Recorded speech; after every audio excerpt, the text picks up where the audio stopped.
Sports reporting is about how to get beyond the game and get behind the teams. Where can we take readers or viewers that they don't get to go? So we try to get to practice, we try to get road trips and locker rooms on the sidelines. So we're trying to talk about sports issues, sports budget, trying to do the big story. Your job, really, outside of class, is to hang out with teams. Covering 2 games, going to a practice and covering a practice, doing in-depth interviews with coaches and athletes and fans, trying to figure out what is it that makes sports so special. There's got to be something magical there, and how can we capture that?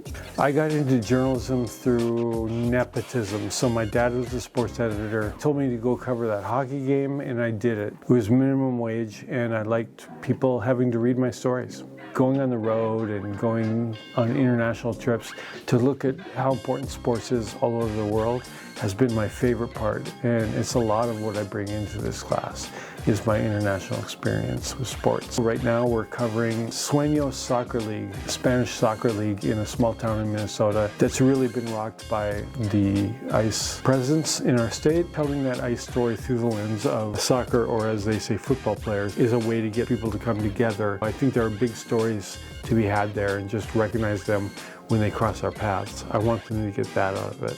I find that some of the best sports writers out there are not sports stat nerds, but they are fascinated about the human element and the humans behind sports. They're often some of the best journalists because they're not kind of contaminated by the numbers, by the wins and losses. I think there's all kinds of stories in sports that every student would find that they'd be interested in the work that we're doing. The great thing about sports is that there are a lot of jobs in sports, there's a lot of money in sports, and if you can find your voice, your unique niche in the sports storytelling world, you're going to find a job.